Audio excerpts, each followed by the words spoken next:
Hey there, it's Angela, and I'm so glad you found your way here to architecting. Creative careers can be stressful, and it's hard to be vulnerable, but this is your landing pad for raw honesty. I'll help you get clarity, reconnect with your passion, and have the career of your dreams. If you're ready to make a difference, have an impact, and say bye-bye to burnout, stick with me, and let's get architecting.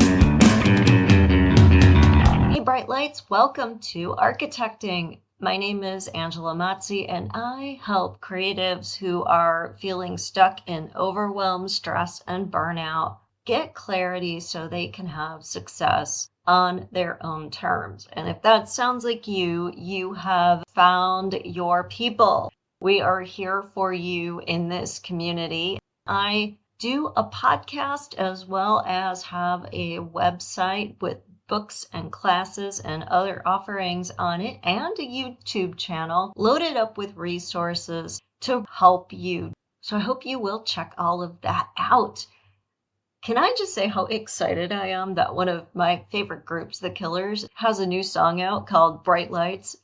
It is a total banger. I love that they use the term bright lights. It's a term that just kind of came to me as I was doing this podcast as the perfect term for all of you who are part of the architecting community. It's really what it's all about, right? Being the bright light unapologetically, without holding back, without worrying about whether somebody else thinks you're shining too brightly or has a problem with it. Not because you want accolades and the glamour of it all, because you really know you're here to make a difference and you're not going to be held back because it matters too much. The work you're here to do, the difference you're here to make matters too much, and you just aren't going to sit quietly in the corner and not speak out. As I'm recording this podcast, it is just a few days before I head to our AIA Ohio annual conference, and this year is a big year because I'm so honored to be receiving the AIA Ohio Gold Medal. This is the highest award that you can get from the American Institute of Architects at the state level. It's lifetime achievement recognition of the fact that you have made a difference in your career through the design work that you do, through the service that you do, through the advocacy that you do. This is just such an over-the-top experience for me because I've always been focused on doing what matters to me and finding a way, no matter what, to do the work that I feel called to do. And some days it doesn't feel like you're making a difference at all. But then when you get this kind of recognition, this incredible shout out from the community of your peers, you realize that it did add up after all, and it did matter. It was amazing to have people encourage me to apply this year, to write me incredibly beautiful letters of support. My colleague, Doug Richards, who is the one that talked me into this and who nominated me for the award after I found out that I won, posted it along with a copy of the submittal. It was amazing how many of the young women in my firm came up to me and were like, "That is really amazing to see all the things that you've done and how you made it all come together." Way back in episode 6, yes, that far back of this podcast, I did this great interview with Eva Medilick, who is a high performance coach. And as we were talking, one of the things she said is, you never know who's watching you.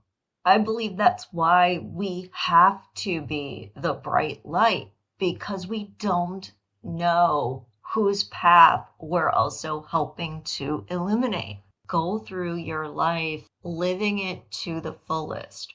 The things you do show other people what is or is not possible for them.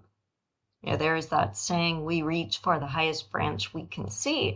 We put ceilings on our own success all the time because every time we grow, we get out of our comfort zone, and kind of like the hermit crab has to leave whatever it's adopted as a shell and go somewhere else. And there's that certain vulnerability while the crab finds a new home, that adjustment period where it feels awkward and uncomfortable until that new home feels like home again. And that is really what it's like as we grow in our life, in our career. Every time we take that quantum leap, we let something go. We leave something behind in order to expand into new possibilities.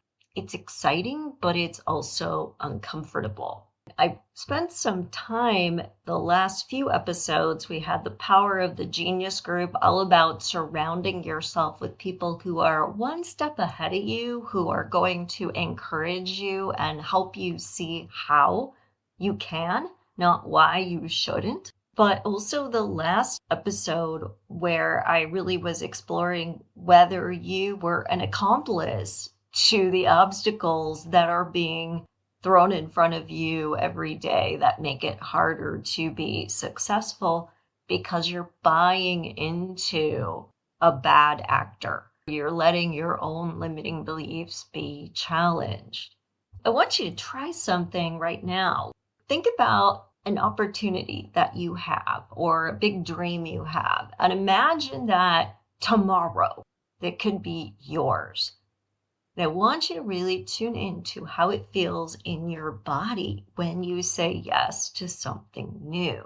If it feels super exciting and exhilarating, that's great. But notice if you feel a little bit of fear or a little bit of discomfort, or there's a party that's like, does it have to be tomorrow? Could it be in 6 months? Is there hesitation there? Think about why.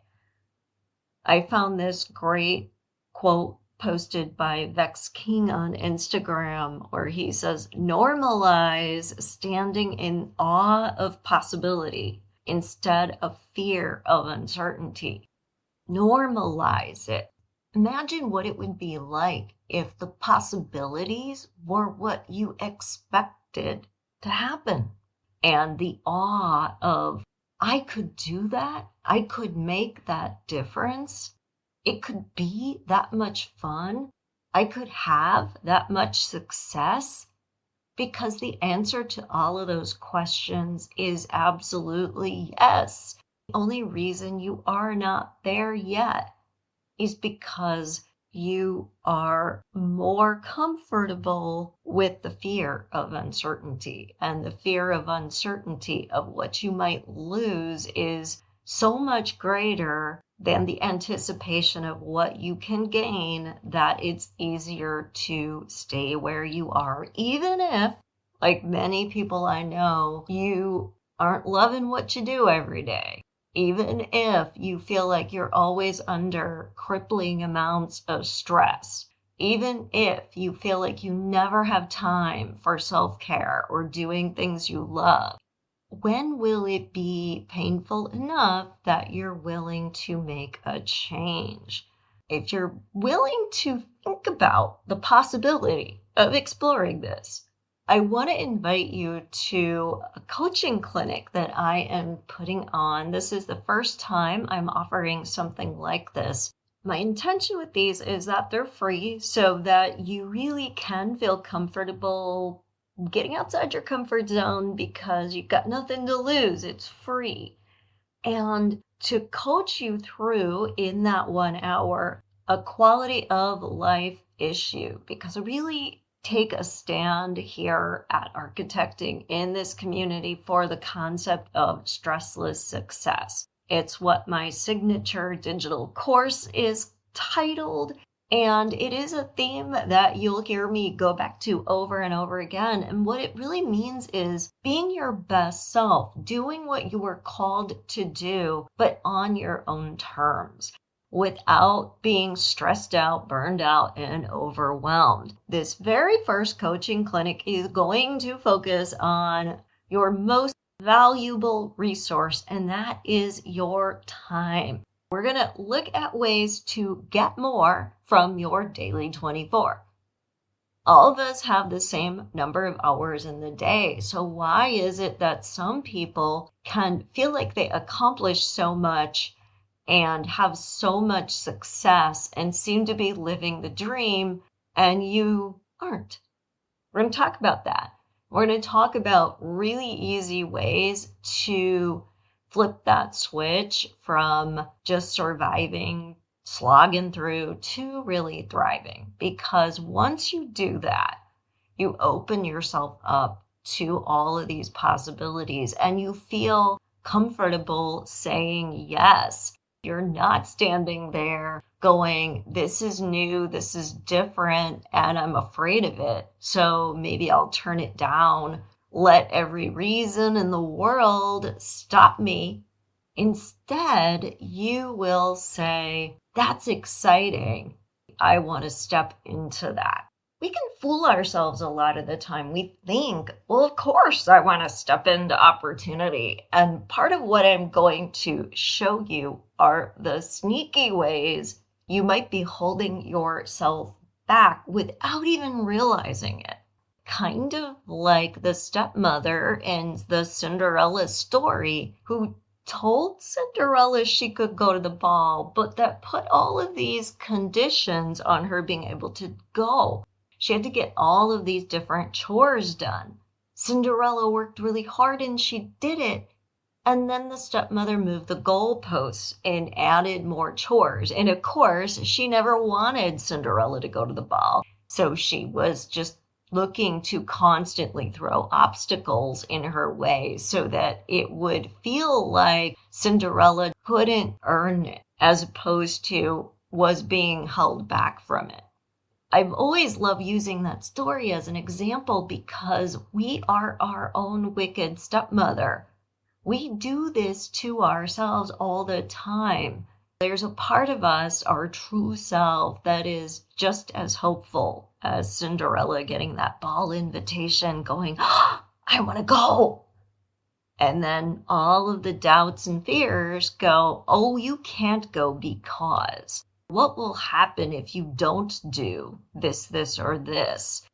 We let ourselves believe that those things are more important. We let ourselves get held back by this laundry list of random obstacles that are no more valid than the chores the wicked stepmother made up for Cinderella. They are simply a vehicle to make it okay for us to shut down and say no to what we really want to do. That is what we're going to focus on. And if you are interested, you can go to architectingpodcast.com right there on the front page and sign up. It is totally free. If you sign up, you will also get the recording. So if you think I'd love to do this, but I just am not available at the time it's being offered, don't worry. You can get access on demand just by signing up. So even if you are listening to this 6 months from now, don't worry, go ahead and sign up. The link will be in the show notes. You can always access it and sign up and get access to the replay. Can you tell I really don't want you to miss this? That's because it is going to be good. And I would love to hear your feedback, because if this feels like something that is meaningful and helpful, I plan to do more of these in the future, and they will always be free, and they will always be around a quality of life issue so that we can all work together on some of these things. This is your wake-up call. I really want to help you be inspired to be your best self, to turn your bright light on. You are here to shine, and by shining, you show others the way as well. You're here to make a difference. Let's do this. Let's take away that ceiling, that lid on our own lives and the lives of others, leading by our own example. If you enjoyed the show, like, rate, and review it. Join me on social media and share your thoughts with me. I'm on LinkedIn at Architecting Podcast, as well as on Instagram at Architecting Podcast. Tell a friend, spread the word. Be in community where you are seen, you are uplifted, and you are encouraged to shine bright. Take care, everyone, and I hope to see you in the coaching clinic. Thanks for listening. If you want even more content, head on over to architectingpodcast.com and subscribe to my newsletter and get some great free downloads while you're there. Be sure to follow me on social media. On Instagram at Architecting Podcast, Facebook and LinkedIn pages are Architecting, and the YouTube channel Architecting Podcast. Stay inspired.